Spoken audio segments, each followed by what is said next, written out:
Welcome back to Pokemon episode summaries. Today, I'll be doing episode 380, A Cacturn for the Worse. The episode begins with Ash and the gang on yet another boat, now on the way to Izabe Island, since it was closer than Sutopolis City, and May had to partake in her next contest on Izabe Island.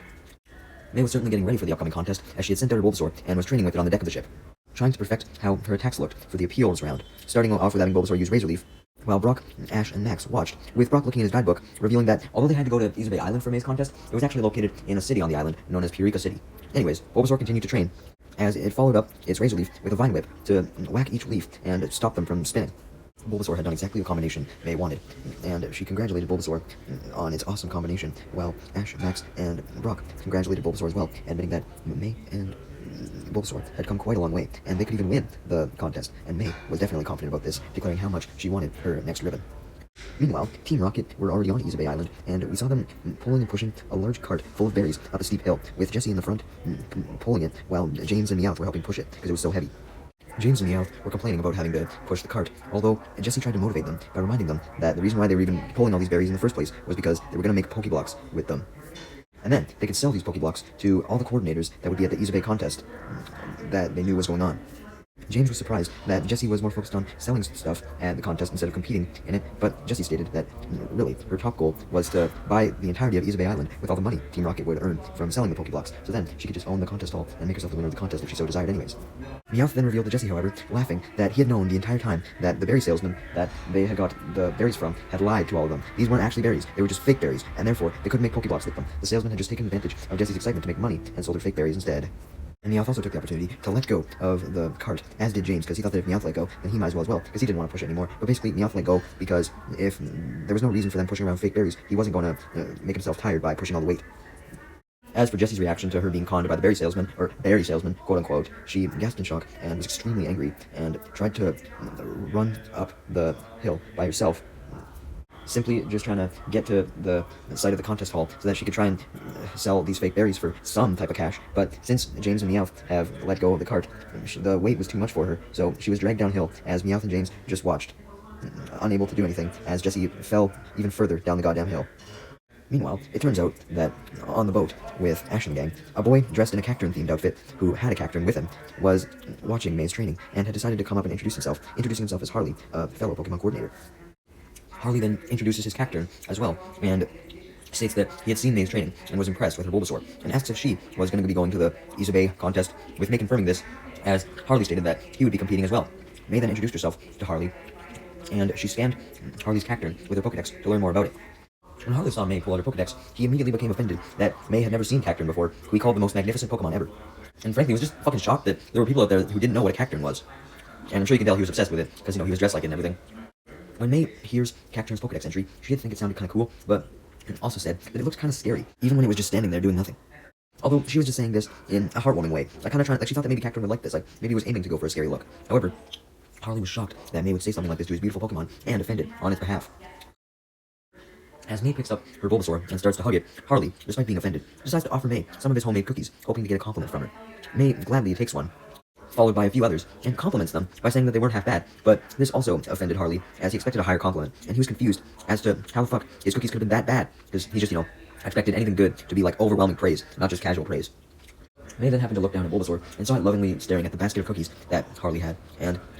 May asked Harley for another cookie, so that Bulbasaur could have one, but Harley had disappeared, along with his Cacturn, leaving May and Bulbasaur immensely confused. It was then revealed that Harley hadn't vanished very far away, as he was just hiding behind a wall of the boat nearby. Though Harley was then revealed to be a bit of a goddamn creepy stalker, as he used an instant Polaroid camera, secretly, to take a picture of May without her knowing or without her consent. Despite this picture being from relatively far away, it was clear as day, and Harley proceeded to place it in his scrapbook, with not even any tape or anything, he just put it in. He thankfully wasn't taking the picture to do anything sexual to it, though. He was instead taking the picture to draw skull and crossbones over it, to show his anger at everything that May had said. Still in disbelief that May called his Cacturn scary, and only thought his cookies were not half bad, instead of goddamn delicious or awesome, like he thought. And Harley was so angry that he declared he was gonna teach May a lesson about disagreeing with him or some shit. What's this guy, a Twitter user? Anyways, back with Team Rocket.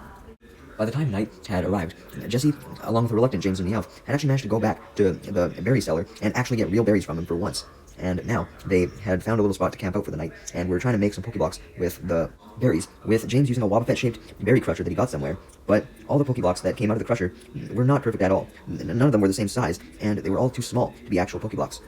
Meowth and James, not wanting to make Pokeblocks to begin with, were complaining about how they just couldn't make a good shaped Pokeblock, and they declared that they gave up, since what they were doing was impossible. They couldn't make a proper Pokeblock, although Jessie just yelled at them, saying that they didn't have much time before the contest started tomorrow. So she demanded James and Meowth to quit their goddamn complaining, and finish the Pokeblocks, no matter the quality. She didn't care about the damn quality, she just cared about getting as much money as possible.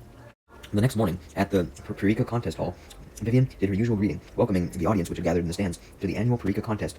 and introduced the usual panel of judges: Raul Contesta from the Pokemon Activities Committee, Mr. Sukizo from the Pokemon Fan Club, and the Nurse Joy from the local Pokemon Center.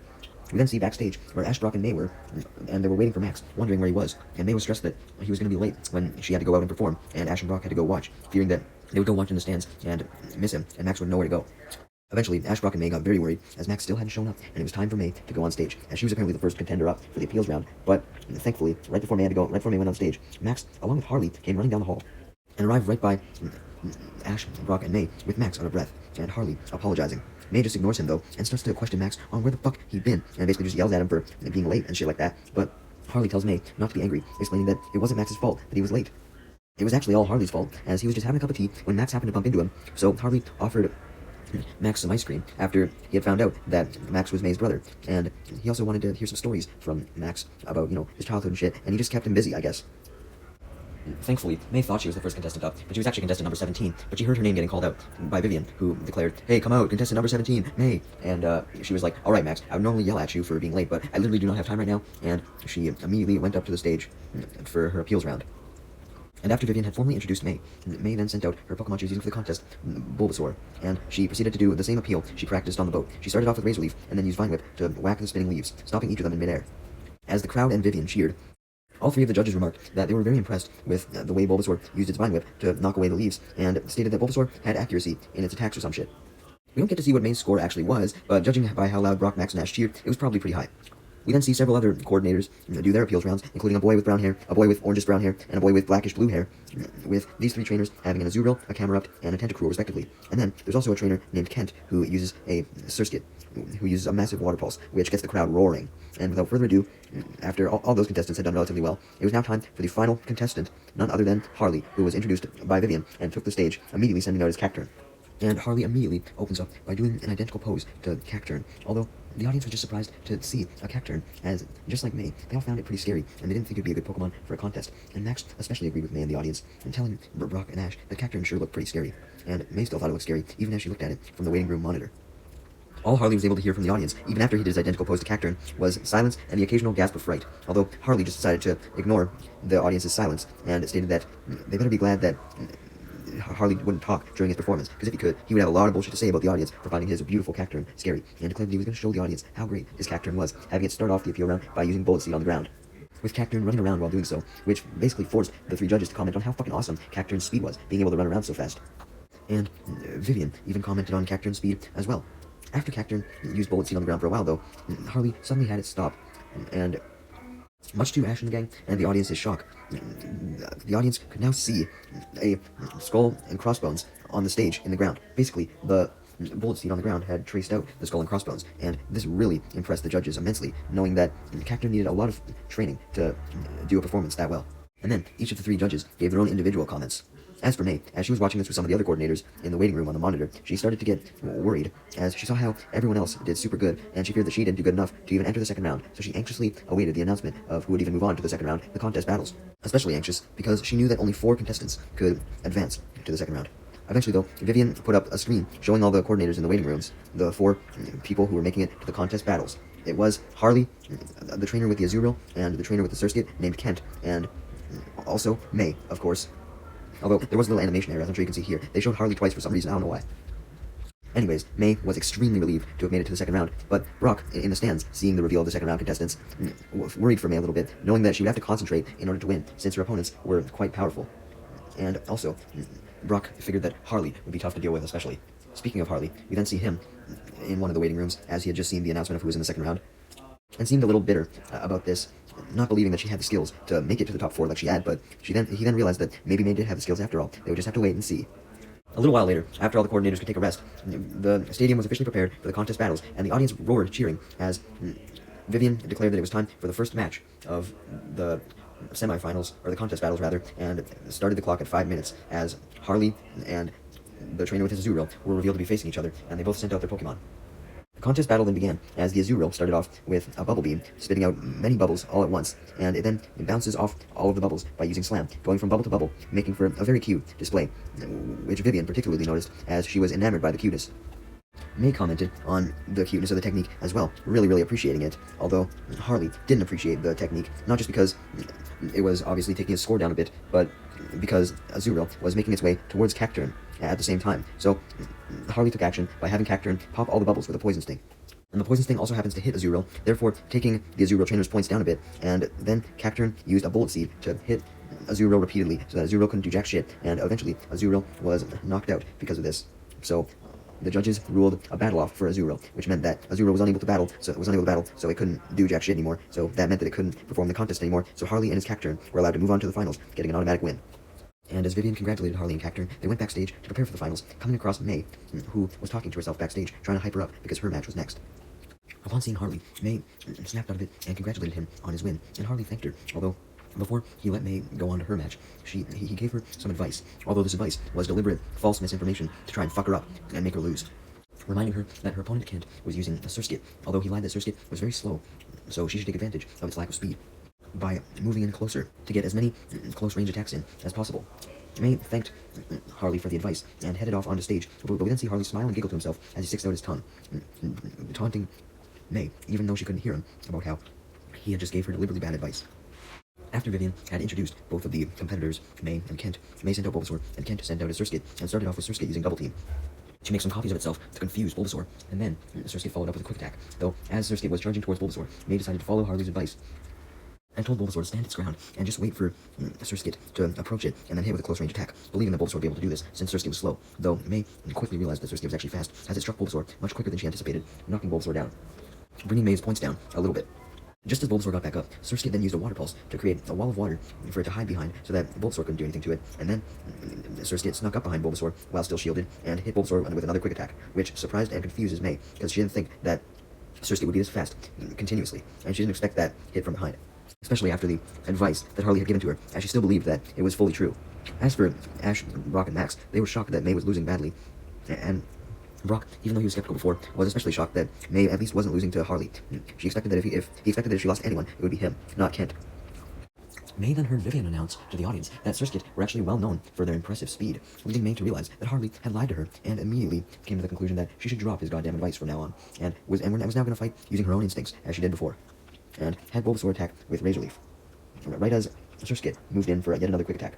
Ash panicked, though, because Surskit had already been going for this Quick Attack, while May was all flustered about being given bad advice from Harley, so it took her a while to order this Razor Leaf. So Ash actually had to, yell to her from the stands, yo, snap out of it, do something, and that allowed her to finally launch the Razor Leaf. But thankfully, this Razor Leaf Fury was heading towards Surskit, which distracted it and prevented it from using a Quick Attack. However, Surskit was still able to dodge this Razor Leaf Fury by using Double Team to create copies of itself once again, so the Razor Leaves only hit the copies instead, destroying them all. With all the copies destroyed, though, May then took the opportunity to try a Vine Whip attack instead, though unfortunately, Surskit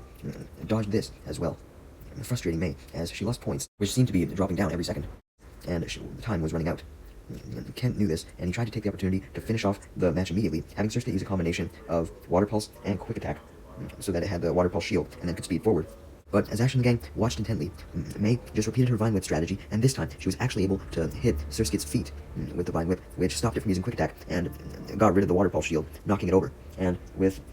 Surskit now knocked down, Bulbasaur took the opportunity to follow up with a massively powerful Petal Dance, scoring a powerful hit and impressing the judges, because of how goddamn beautiful the Petal Dance was. Surskit, although it was down, managed to get up from the attack and was about to counter with another Quick Attack. But just then, the buzzer went off, signaling the timer for the battle had run out, and May happened to have more points remaining by the end of the battle, so Vivian officially declared May the winner of the match. Brock and Max see this was a very close call, but we're glad that May won regardless, as was Ash, who didn't even really pick up on the fact that it was a close call. He was just happy to see that she won. Meanwhile, in the waiting room, Harley had just saw that May had won, and he was very upset, practically fuming, as, he had intended for her to lose and all that, but at the same time, he was kind of happy that this meant that he would be facing May in the finals, and he could crush her himself, using another plan of his. May then congratulated Bulbasaur and walked off the stage, preparing for the final match, as did Harley, and soon enough, it was time for the final match to begin, as Vivian brought both contenders' portraits up on screen and introduced both May and Harley as they walked out on stage. And as they stood next to each other, May instantly questioned Harley why he had gave her that bad advice and lied to her, leading Harley to admit that he just simply didn't like May that much. So he wanted to teach May a lesson, to try and make her less annoying and just more responsible and just a better coordinator, and said that if May actually studied her opponents instead of relying on advice, then she would have known better that Surskit was actually faster. And stated that contests were supposed to be serious. And Harley had come to the contest to be serious, and unlike May, who was just fooling around. All this fucking bullshit made May extremely angry, and she promised to show Harley just how serious she could be, and show him what she was capable of, promising to finish this goddamn battle, no matter what, as the battle officially started, leaving Ash and the gang shocked at how loud May was being, and how determined she was to beat Harley. The battle then started, with Harley sending out his Cacturne, and May sending out Bulbasaur. Cacnea then went for the first attack, being a Poison Sting, but Bulbasaur was able to deflect all the Poison Stings with its Vine Whip, and then counterattacked with a Razor Leaf, though Cacturne deflected that with a Bullet Seed, destroying the leaves, as Vivian commented how intense this back-and-forth battle was, and noticed that May and Harley's scores were both lowering, but they were still tied, having lowered an equal amount. Bulbasaur then went in for its next attack, being a Vine Whip, and then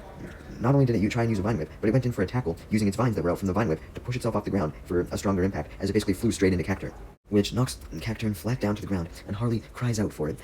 calling it his dear Pokemon, and he was basically just frustrated that it was getting injured, and he was even more frustrated as his score lowered, and now May was in the lead, as May taunted Harley, angering him, as May sarcastically asked Harley who was fooling around now. May then goes to have Bulbasaur finish off Cacturne with another attack, but Harley had a dirty trick up his sleeve. Or rather, in his pocket, as he pushed a button on a small remote in his pocket, and immediately after this, we hear Max's voice over the contest hall's intercom, as Ash and the gang, and the audience, and May, look around in confusion. What the fuck was going on? Just then, Max recognized what he was saying. He had just said all of this to Harley before, back when Harley got him ice cream and shit, and asked him for stories in response, and realized that Harley must have been recording what Max said on a small tape recorder or some shit. And yes, he was. The button that he pressed was a remote that was connected to his tape recorder that he had somehow hooked up to the speakers in the contest hall. Ash then asked Max what was going on, and what he even said to Harley, barely even being able to pick it up, as he was too preoccupied with the fact that May was frozen in surprise and started to blush in embarrassment, freaking out, leading Max to reveal that when Harley asked for stories, he had told an embarrassing story from May's past, and according to what Max was saying over the tape recorder, or at least what the recording was saying, this is how the embarrassing story went. And we see it in the form of a flashback, and we see May in her blue and pink bathing suit, playing in the water one day, swimming the floaty, when suddenly two Tentacool approached her, so she swam over to pet them, but eventually she noticed that she was surrounded by an entire school of Tentacool. May was frightened by this, and she called out for her parents, Caroline and Norman, who were relaxing on the beach, with Caroline in a bathing suit and Norman relaxing under an umbrella, to help her out. Caroline hears May's calls, but she doesn't see May, only the Tentacool, so she throws out a Pokeball, attempting to catch one of the Tentacool, so that they could go away, and she was planning on catching all of them, but she had to start with one, and the flashback then ends there, but the tape recording continues in Max's voice, as Max states that as Caroline attempted to catch a Tentacool, she actually got confused and mistook May for one of the Tentacool, since her floaty and swimwear made her vaguely look like a Tentacool, and therefore May almost got captured in a Pokeball, although it obviously failed because Pokeballs couldn't capture humans, but it was traumatic for her nonetheless. Anyways, May, in the present time, was now practically crying for the fucking recording to stop, and although it did, the audience just continued to laugh at how fucking embarrassing May's story was, which just made May cry more in total embarrassment. Eventually, May's embarrassment morphs into anger as she yells at Max, blaming him for the whole situation, since he was the one who told Harley the story, so he could implement the tape recorder and all that, although Max holds up his hands, trying to defend himself, telling May that Harley told him that he was afraid of Pokemon, just like May used to be, so he tried to make Harley feel better by telling the story, honestly saying that he wouldn't have said the story if he knew Harley's true intentions. May believed Max and turned her attention solely to Harley, now solely mad at him, although Harley just laughed and sought out to embarrass her more by calling her Miss Tent, or Tentagirl, basically trying to insinuate that she was actually a Tentacool, and this pissed May off immensely, and she started to boil in her own embarrassment as the audience continued to laugh even more, and Harley continued to taunt May, saying that her anger could make her evolve into an Octillery. This was all part of Harley's plan, though, as now May was super distracted because of her embarrassment, and this allowed Harley's Cacturne to sneak up behind Bulbasaur before May could order it to get out of the way, allowing Cacturne to hit Bulbasaur from behind with a feint attack, which kicked Bulbasaur away, as May's score dropped even more. May saw this, though, so she was able to snap out of her embarrassment and refocus her attention solely on the battle, calling for Bulbasaur to use Razor Leaf, although Cacturne simply dodged the attack and struck Bulbasaur with a Poison Sting. Bulbasaur then tries a Vine Whip, but Cacturne simply dodged this, so May followed up by going for her most powerful attack, a Petal Dance, although Cacturne simply just dodged this as well, which made Bulbasaur immensely tired from all its attacks missing, and May started to lose her points immensely, as Vivian declared that there was now only a minute and a half left on the clock. Seeing how Bulbasaur was so exhausted it could barely keep up, Harley simply laughed, taunting May again as he called her the Tentagirl nickname once again, and stated that he would win, and there was no way May could. Although May promised that she would not lose to the likes of him, getting angry. As Brock and Max watched from the stands, they were concerned that May would actually lose if she didn't calm down, seeing that her embarrassment was getting the best of her again, and she wasn't focusing properly. Ash, hearing this, gave advice to May that was purposefully very reminiscent of Drake's advice that he gave to him 2 episodes ago, because Ash really respected Drake's advice, and he figured May could use some advice as well, telling May not to give up and not focus on what had happened before the battle, such as how Harley had deceived Max, or her involvement with the Tentacle when she was a kid, but rather just focus on the battle itself. May heard Ash shout the advice as she realized that it was very, very similar, almost identical to Drake's advice to get rid of any unneeded thoughts and just focus on the battle, and because of this, she was able to focus on the battle once again, as Harley ordered his Cacturn to use another feint attack, and it charged towards Bulbasaur. Although, before Cacturn could end the battle with this attack, Bulbasaur responded by using a Vine Whip to wrap around Cacturn's leg, stopping the attack and then tossing Cacturn into the air. And as Cacturn fell to the ground, Bulbasaur used a combination of Razor Leaf and Petal Dance. And since Cacturn was still being held by the leg, this meant that it was trapped in the vortex of Petal Dance and Razor Leaf. But even though this was bad for Cacturn, Vivian still commented on how beautiful the combination looked, as did everyone else in the audience, especially Ash, Max, Brock, and Pikachu. And they cheered May on, as the judges were also impressed by this beautiful attack. And the audience cheered loudly, as several audience members pointed out that the stage looked like it was in bloom with flowers. Then the attack subsided, and it was revealed that Cacturn had been knocked out from the attack, so even though the round ended before the timer had stopped, May was announced as the winner, along with her Bulbasaur. This meaning that she had won the entire goddamn contest. And May was stunned for a moment, but as she truly saw Cacturn out cold on the ground, she realized that she had won, and picks up Bulbasaur and hugs it, celebrating with it for the win, as she thanks it immensely. And cheers loudly, as do the audience, including Ash, Max, and Brock, and Max even had his hands up. As for Harley, he stayed entirely silent, minus one tiny grunt of frustration, as he recalled his Cacturn and angrily walked off the stage. No one cared about Harley, though. They all cared about May, as the audience cheered, and Ash, Brock, and Max joined May down on the stage, as she was presented with the red Isabelle Island contest ribbon, and also a mini ribbon on Bulbasaur. May then does a celebratory pose, similar to Ash's famous badge pose, which Ash points out, with Bulbasaur jumping up in happiness to join in on the pose as well, as May proudly holds up her next ribbon. Meanwhile, as for Harley, he hid behind a little corner in one of the hallways, and he flicked through his book of pictures again, and looks at May's picture with the skull and crossbones on it, and smirks, imagining that he would defeat May one day, who he still called by the nickname Miss Tent and Tentagirl. Harley then tells himself that May's victory was pure luck, and swears to himself that he was going to encounter her again under different circumstances, and he was going to prove that May's victory was just luck by beating the shit out of her next time, no matter when that would be. Meanwhile, back with Ash and the gang, they had now left the contest hall, and just outside, Ash congratulated May, although May admitted that it was Ash who contributed a lot, since Ash encouraged her with his advice, and it was because of that she won, but Ash reassured May that she won purely based on her own skill. Max then apologizes to May for telling Harley that embarrassing story, reaffirming once again that he wouldn't have told the story if he knew Harley's true intentions, and although May was still angry, she decided to forgive Max anyways, and decided to just let it go, because being angry was too taxing on her, much to Max's relief. And then May turns her attention to what Ash and the gang should do next, since the contest was over. Brock suggests that they go straight to Sutopolis City, although Ash denies this, even though he wanted to get to Sutopolis right away, saying that going to the end of Izabe Island would get them closer to Sutopolis anyway, so they might as well explore Izabe Island and do some sightseeing there, since it was such a big island with a lot on it. And Brock agreed with this, saying that they could eventually make it to Sarosi Town, which was near the end of the island, for a little end goal, or if they ever needed to rest while they were doing some sightseeing as well. So, with that, Ash and the gang head off into the forest, going through the island, as May comments how excited she was to enter the Grand Festival, excited that she was one step closer now that she had her next ribbon. Meanwhile, as for how Team Rocket ended up making out with their Pokeblock selling scheme, just as Jessie hoped and predicted, they were selling a whole bunch of Pokeblocks at a gigantic Pokeblock shop they were running, with dozens of customers at once, and Jessie started to laugh as she imagined all the money that Team Rocket would make. However, it was then revealed that this sequence was nothing but a dream by Jessie herself, and in reality, the Pokeblock scheme had failed to get off the ground, because they couldn't make enough Pokeblocks in time